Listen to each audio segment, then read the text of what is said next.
Hello students, आज आपण standard 9चा बेसिक कन्सेप्ट्स इन जॉमेट्री हा लेसन बघणार आहोत. लेट स्टडीमध्ये तुम्हाला point, line, plane, coordinates of points and distance between नेस, कंडिशनल स्टेटमेंट्स आणि प्रूफ असे 5 पॉइंट्स बघायचे आहेत. आता आपण पहिल्यांदा बेसिक कन्सेप्ट्स ऑफ जॉमेट्रीचं इंट्रोडक्शन बघूया. या इंट्रोडक्शनमध्ये तुम्ही जर पाहिलं असेल तर आपण टी व्हीमध्ये पण बऱ्याचदा इजिप्तमधले पिरॅमिड्सचं ऐकत असतो. ते आहेत ते ट्रायंग्युलर शेपमध्ये आहेत, पण ते इराच्या 3000 वर्षांपूर्वी तयार झाले असं म्हणतात. मग आता जर 3000 वर्षांपूर्वी तयार झालं असेल त्यावेळेला जॉमेट्री एवढी जास्त ॲडव्हान्स नव्हती किंवा त्यावेळेला जॉमेट्री तयारच झाली नव्हती. तरी पण इंजिनिअरिंगचा वापर न करता, जॉमेट्रीचा वापर न करता त्यांनी ती बिल्डिंग कशी बांधली असेल. जॉमेट्री हा एक ग्रीक शब्द आहे.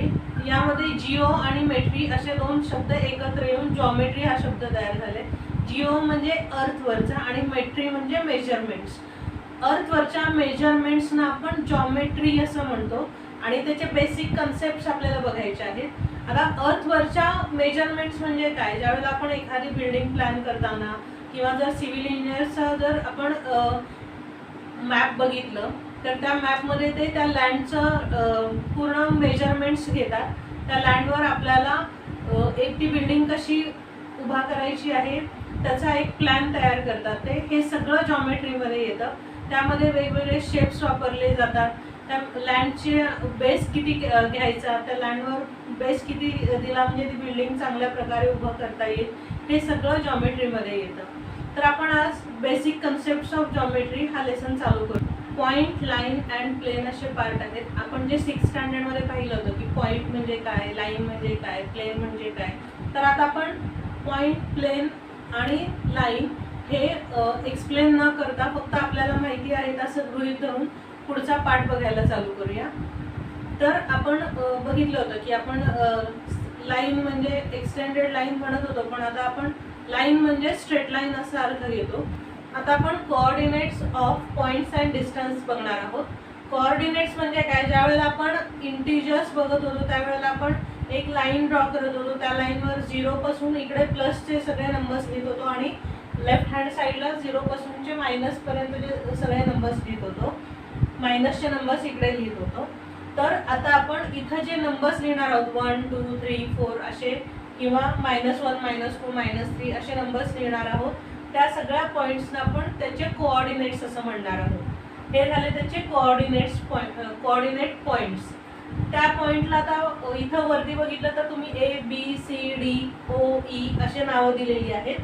तर ही जी नावं आहेत ती त्या पॉईंटची नावं आहेत. म्हणजे आता हा A जो आहे तो -5चं नाव आहे, B जो आहे तो -3चं नाव आहे, C जो आहे तो -2चं नाव आहे. अशा प्रकारे आपण त्या कोऑर्डिनेट पॉईंटला आपण त्याचं नाव दिलेलं आहे. त्यानंतर आता कोऑर्डिनेट डिस्टन्स कसं काढायचं आहे ते बघूया. आपण जर बघितलं तर पॉईंट A जो आहे कोऑर्डिनेट किंवा पॉईंट Aचा कोऑर्डिनेट पॉईंट आहे -5, Bचा आहे -3, Cचा आहे -2, O आहे तो 0 आहे, D आहे तो 1 आहे आणि E आहे तो 3 आहे. आता आपल्याला काय करायचं आहे? D आणि E मधलं जे डिस्टन्स आहे ते फाइंड आउट करायचं आहे. किती आहे डिस्टन्स ते? Dचा पॉईंट 1 आहे आणि Eचा पॉईंट 3 आहे. तर आपल्याला कोऑर्डिनेट डिस्टन्स काढण्यासाठी मोठा नंबर जो असेल त्या नंबरमधून छोटा नंबर मायनस करायचा आहे. म्हणजे आता E आणि D चा विचार केला तर E आहे तो मोठा नंबर आहे आणि D आहे तो छोटा नंबर आहे.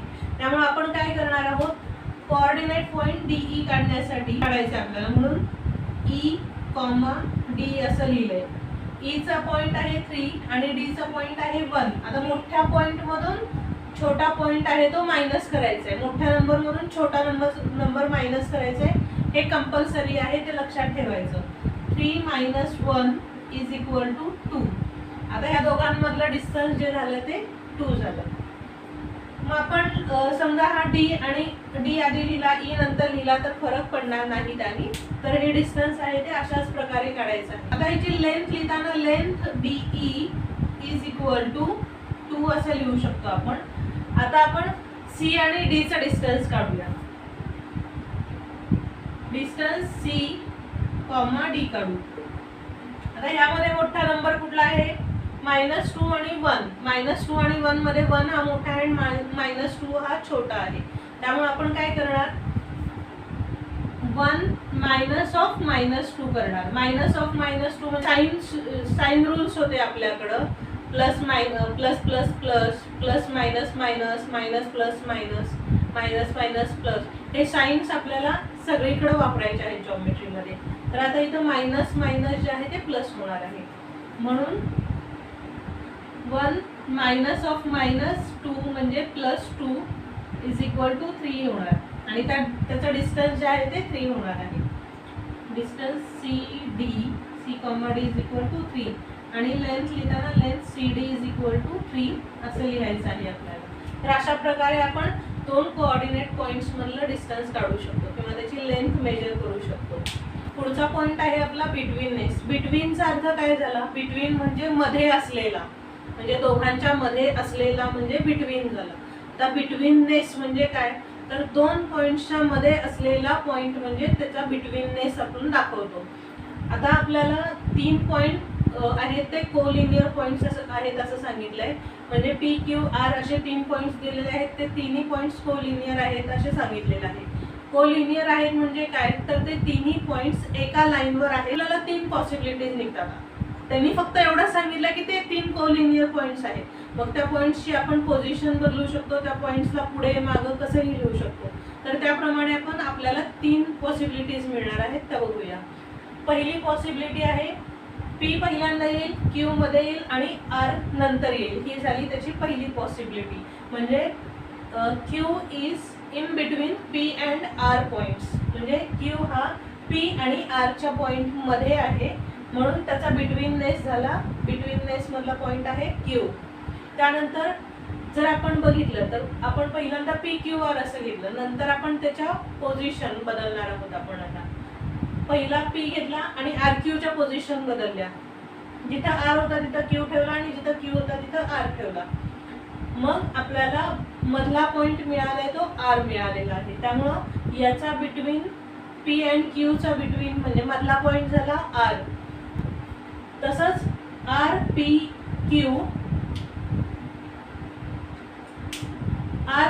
क्यू बघितला आपण तर इथं आर आणि क्यूच्या मधला पॉइंट झाला पी.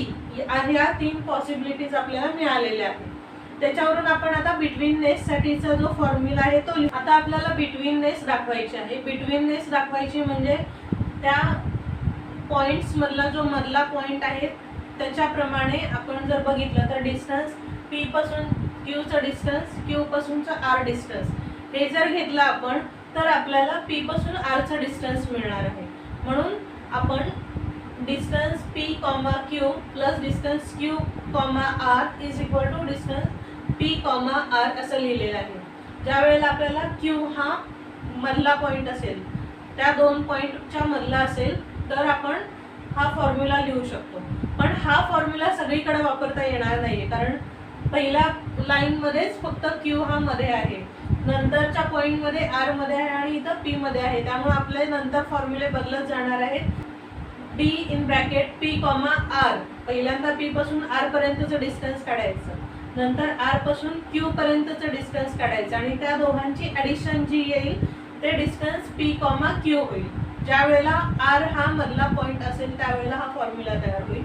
त्यानंतर पी हा मधला पॉइंट असताना distance R comma P plus distance P comma Q is equal to distance R comma Q असं आपला फॉर्म्युला तयार होणार आहे.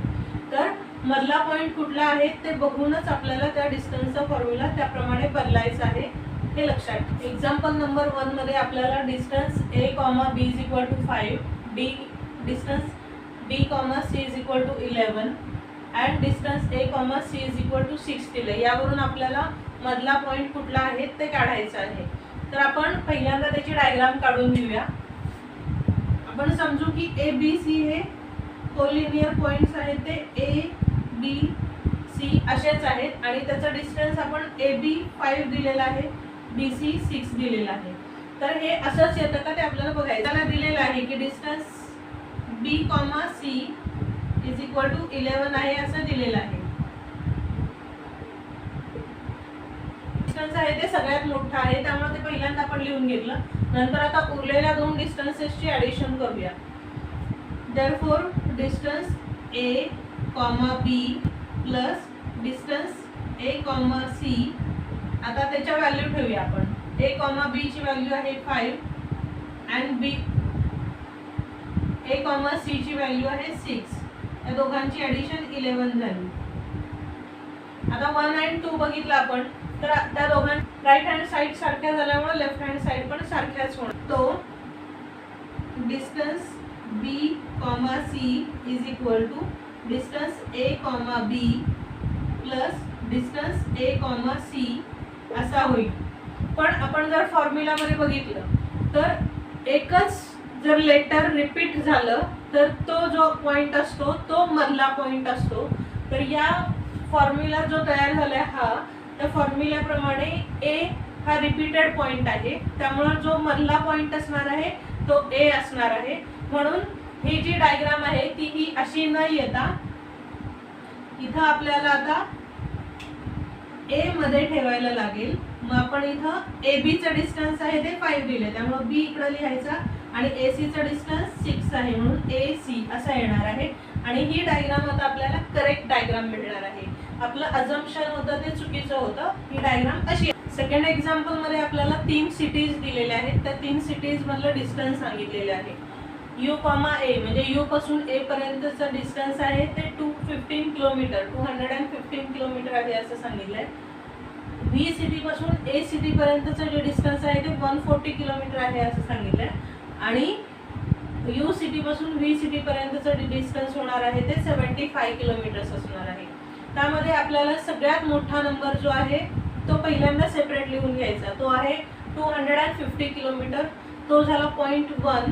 त्याच्या एवढा डिस्टन्स या दोघांचं येतंय का ते बघायचं आहे आपल्याला म्हणून आपण तो पहिल्यांदा लिहून घेऊया. Therefore distance U, A is equal to 215. आपण ह्याला 1 देऊया. त्यानंतर therefore distance V, A plus distance U, B is equal to 140 plus 75 करायचं आहे ना. 140 प्लस 75. 140 प्लस 75 ची ॲडिशन केल्यानंतर ती ॲडिशन आपल्याला 215च येते. त्यामुळं आपली राईट हँड साईड इक्वल होणार आहे. तर जर आपण 1 आणि 2 बघितलं तर राईट हँड साईड इक्वल झाले आपल्या. त्यामुळे आपण आता लेफ्ट हँड साईड आपल्याला इक्वल आहे तसं दाखवता येईल. Therefore distance U, A is equal to distance V, A plus distance U, B. Therefore आता यामध्ये कॉमन पॉइंट कुठला दिसतोय आपल्याला तर इथं पण V दिसतोय इथं पण V दिसतोय. त्यामुळे V हा मधला पॉइंट झाला आणि बाकीचे आहेत ते शेजारी असणार आहेत. The city B is between city U and city A. City A आणि U च्या मध्ये ही सिटी B आहे. तिसऱ्या एक्झाम्पल मध्ये आपल्याला point A is equal to 5 असं दिलेलं आहे आणि अजून 2 पॉइंट्स जे आहेत ते A पासून युनिट्सच्या डिस्टन्सवर आहेत असं सांगितलेलं आहे. तर आपण त्यावरून एक डायग्राम काढली. A हा मध्ये घेतला आणि T आणि D असे 2 पॉइंट्स घेतले. ते A पासून 13 पुढे आणि 13 मागे म्हणजे राईट हँड साईडला 13 आणि लेफ्ट हँड साईडला 13 अशा डिस्टन्सवर आहेत असं समजलं. आता राईट हँड साईडला 13 म्हणजे इंटिजर्स मध्ये आपण पाहिलं होतं की जर 0 पॉईंट घेतला तर 0 पॉईंटच्या राईट हँड साईडला असलेले नंबर्स असतात ते पॉझिटिव्ह असतात आणि 0 पॉईंटच्या लेफ्ट हँड साईडला असलेले नंबर्स निगेटिव्ह असतात. त्यामुळे आपण आता T पासून D पर्यंतचं हे डिस्टन्स आहे ते पॉझिटिव्ह मध्ये येणार म्हणजे 5 प्लस 13 मध्ये येणार आहे आणि T पासून A पर्यंतचे डिस्टन्स आहे ते 5 मायनस 13 असं येणार आहे. त्यामुळे आपण आता हे पॉइंट्स कोणते आहेत ते काढूया. 5 प्लस 13 आता हे 5 + 13 हे डिस्टन्स कुठलं येणार आहे? डिस्टन्स A, D चं जे डिस्टन्स असणार आहे ते 5 + 13 असणार आहे. 5 + 13 = 18 आणि इकडं मागच्या साईडला म्हणजे लेफ्ट हँड साईडला 5 - 13 येणार. डिस्टन्स A, T येणार आहे इथं. ते असणार आहे 5 - 13. आता 5 - 13 केलं -8 येणार आहे आपलं आन्सर. तर हे 2 पॉइंट्स आपल्याला मिळाले. बुकमध्ये 4 ॲक्टिव्हिटीज दिलेल्या आहेत. पहिली ॲक्टिव्हिटी आहे points A, B, C are given aside. Check with a stretched thread whether the 3 points are collinear or not. If they are collinear, write which one of them is between the other two. म्हणजे तुम्हाला 3 points दिलेले आहेत, ते थ्रेडने बघायचे आहेत एकाच लाईनमध्ये आहेत का नाही. जर ते पॉइंट्स कोलिनियर असतील म्हणजे एकाच लाईनमध्ये असतील तर त्याचा मधला पॉइंट कुठला आहे ते तुम्हाला लिहायचं आहे. सेकंड ॲक्टिव्हिटी आहे given aside 4 points P, Q, R and S. Check which 3 of them are collinear and which 3 are non-collinear. In the case of 3 collinear points, state which of them is between the other two. आता इथं 4 points दिलेत P, Q, R, S असे. त्यातले collinear points कुठले आहेत, non collinear points कुठले आहेत ते तुम्हाला लिहायचं आहे आणि जे कोलिनियर पॉइंट्स असतील त्याच्या मधला पॉइंट कुठला आहे ते पण तुम्हाला सांगायचं आहे. Third activity students are asked to stand in a line for mass drill. How will you check whether the students standing are in a line or not? आता एक ॲक्टिव्हिटी दिली आहे मास ड्रिलची. त्या मास ड्रिलमध्ये तुम्हाला स्टुडंट्सला सगळ्या एका लाईनमध्ये उभा करायचं आहे आणि ते करत असताना तुम्हाला हे पण चेक करायचं आहे की ते सगळे स्टुडंट्स एका लाईनमध्ये उभे आहेत का नाही. तर ते तुम्ही कसं करणार ते सांगायचं आहे. How had you verified that light rays travel in a straight line? Recall an experiment in science which you have done in previous standard. म्हणजे जे मागच्या स्टँडर्ड्समध्ये तुम्ही शिकलेला असाल त्यावरून तुम्हाला याचं लाईट रेज हे स्ट्रेट लाईनमध्ये पास होत एक्सप्लेनेशन द्यायचं आहे. जर तुम्हाला अशाच सोप्या पद्धतीने 9th स्टँडर्डचं जॉमेट्री शिकायचं असेल तर माझ्या चॅनलला लाईक, शेअर, सबस्क्राईब करायला विसरू नका आणि माझे अपडेटेड व्हिडिओ बघण्यासाठी बेल आयकॉन नक्की दाबा. थँक्यू.